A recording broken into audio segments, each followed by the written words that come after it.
Hello everybody, it is George here once again for a daily video. Let me close this because it doesn't look that great in there. So today I'm coming to you in the morning. Usually I come to you in the afternoon, well the past 3 days.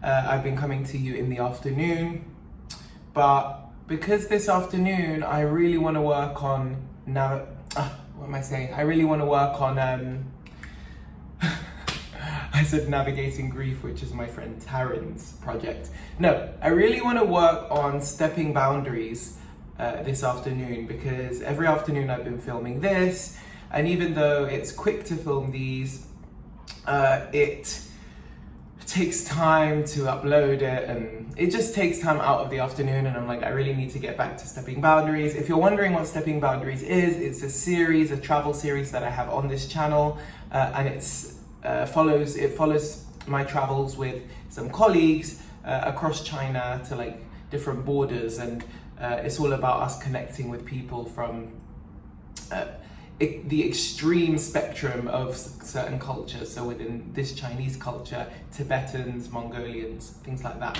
So definitely check that out. I'm a bit groggy and a bit tired. I will get better increasingly as this video goes on, because I'm eating my breakfast here. I'll show you my breakfast. 1 minute. So I got some porridge or oats with blueberries, some avocado, and then this is a turmeric, ginger and lemon tea. So it's basically like literally lemon with turmeric and ginger with hot water, and I have that almost every day, mainly for my gut.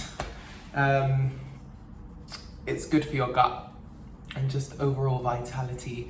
This isn't a common breakfast that I have. Usually I have eggs, bacon, tomato, cucumber, blueberries, and then I'll have this tea, same tea. But today I just really couldn't be bothered, and lately I've been like, oh, there are some days I just can't be bothered to make that breakfast. Like I'll make it every single day, and I'm just like, I need another solution. So oats has been my solution, and now avocado, yay.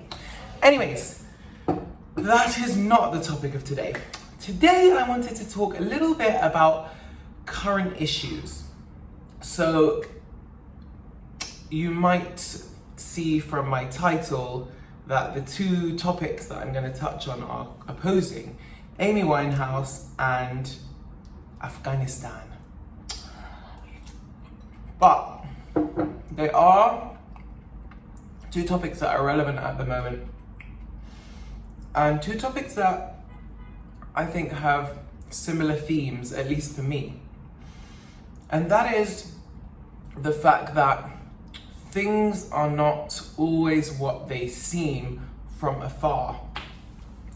And, you know, I definitely think that's the case in this current climate, when a lot of us are at home, a lot of us are sourcing all of our information from the news, from social media, from, you know, everything that's not us being on the ground and us being, you know, present and finding out things from human beings themselves. Now, I will say that there are some outlets that exhibit, you know, people in interviews who were on the ground. I just saw a interview on Vice with a soldier who was in Afghanistan around the whole time. Now, if you don't know what I'm talking about with Afghanistan, I don't know that much about it. But what I do know is that American troops have been pulled out, and the American embassy has been pulled away from Afghanistan. And as soon as that happened, the government fell, and the Taliban have taken over. So that's Afghanistan. And now with Amy Winehouse, it's the year of the commemoration of 10 years since she died. And the reason I think that those two things have something in common, and which is that things aren't always as they seem, is because there's a lot of fear-mongering, and there's a lot of understanding based on news outlet perspective and cultural perspective. So I won't drone on too much. Today I want to talk about my experiences that I've had that have completely turned my perspective, my understanding 360 because of the people that I've met and because of the cultures that I have encountered. Let me just have a spoon of this.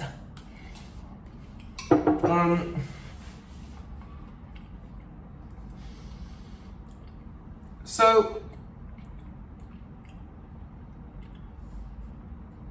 the first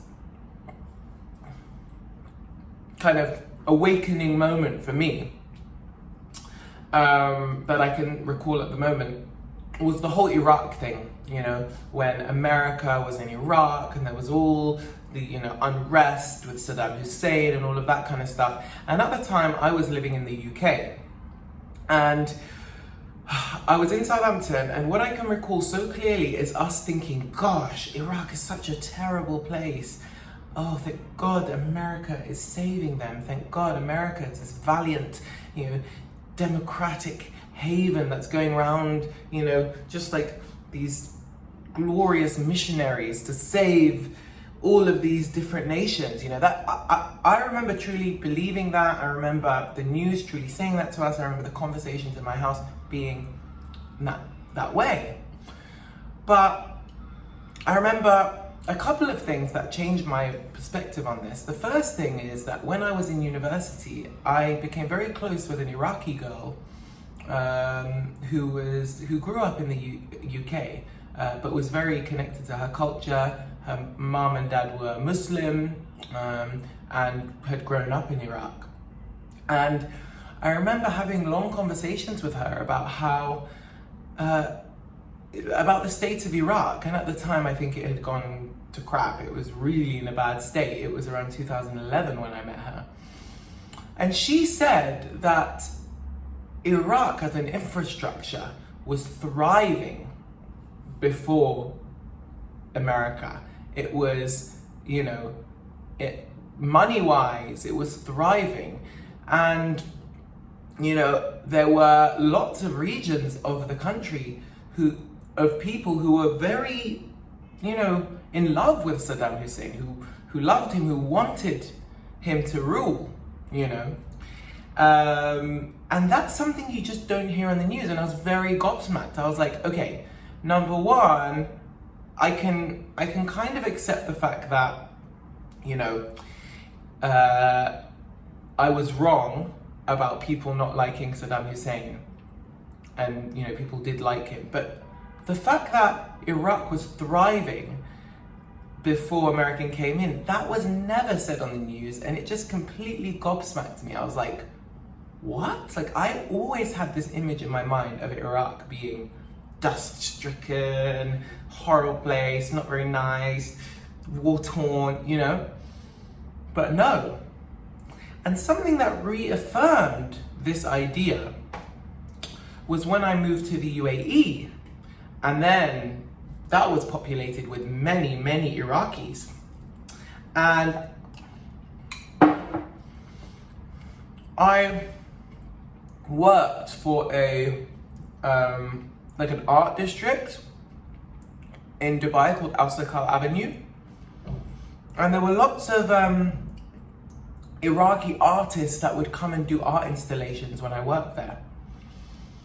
And I came to learn that Iraq used to be kind of a cultural hub of the Middle East. You know, it was where great poets and great artists came from, you know. And for that country to have given birth to great poets and great artists, it must have had an environment that cultivated that, you know, that supported that. Or at least had an atmosphere of support around the arts. And so that was something that also changed my mind about Iraq. And then on the negative side of it, I realized that humans are inevitably humans, innately humans at the end of the day, because when I moved to the Middle East, I realized that there was a real opposing hatred for the West and a real, maybe jaded perspective of the West. And so it just goes to show that on both sides, there are going to be those polar opposites. But what bridges that gap is speaking to individuals. My encounter with Jumana, who was the girl in the UK, my encounter with these artists, these Iraqi artists in Dubai, that is what taught me what life was really like there. And so it's really important for us to understand humans through meeting them, or understand political situations through the human experience. Because it's the human experience that matters, not the political ideals, not the fearmongering on the news. It's what the humans are feeling, what the humans are experiencing, and simple communication and sharing helps or remedies misunderstanding. Now, Amy Winehouse. With Amy Winehouse, I think these days we're becoming more and more aware of the toxicity of fame. And, I feel as though, and this, I'm speaking from personal opinion, when I was younger, fame was such a hunger for me. I wanted fame to the most extreme extent. I wanted to be Britney Spears. I wanted to be Brad Pitt. I wanted to be the person who everyone wants to look at and is screaming for me, and the camera's flashing, and that's what I wanted. And I think a lot of people want that, or wanted that. I don't know about the youths of today, but a lot of people see that as amazing, But again, the reality, the human experience is totally different. The ideal is one thing, the human experience is another.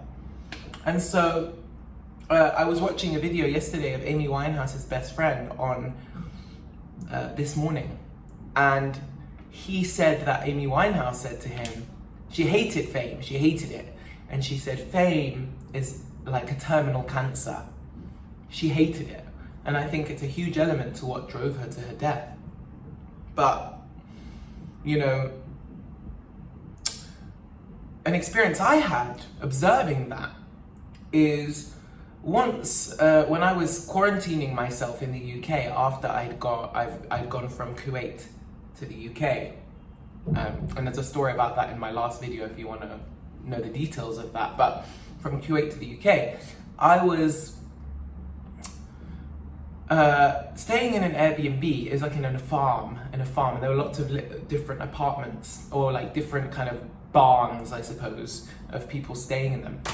And there was one woman who was staying there. Actually, I'm not going to say her name, but she was like a famous local actress in the UK, like very famous in the UK.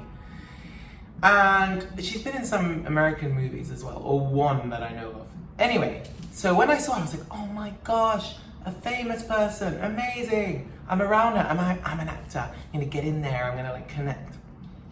But when I observed her, she was there with her toy boy, I think. I think she'd had a recent divorce, it wasn't public. She was there with a younger guy. Anyway, so when I observed her, she was so miserable. She had this face of longing on her the whole time, like she was yearning for something, because we were quarantined and it was COVID and things weren't the way they were before. And she was like, oh, it's so hard, life's so hard, and it's just, and I'm thinking, we're in a beautiful farm, first of all, in the countryside.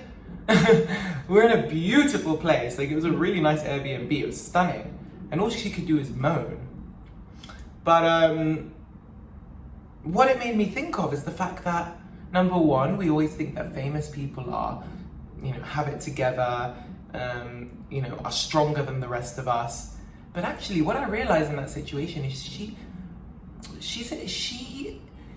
is going through at the moment withdrawal symptoms from the attention. She doesn't have the attention, she doesn't have fame at the moment because of COVID, and she's stuck in this faraway place. She can't see the blessings around her, and all she wants is that attention and that thrill. And through my experience getting to know her, I even went to her house. She was very interested in talking about Twitter and followers, and she was on the phone with BBC. I overheard her once trying to get a role, and of course she's trying to make money and get a job. But I really sensed that she was yearning for that thrill of the attention. And that's what it does, that heightened sense of attention and putting someone at a pedestal. Once you're starved of it, you're actually very weak without it.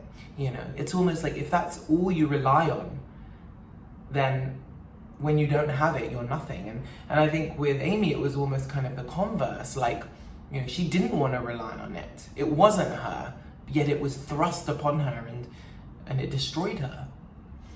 So yet again, the facade of fame, the facade of political ideology, they're completely untrue, or not clear, or smoky mirrors, is that the saying?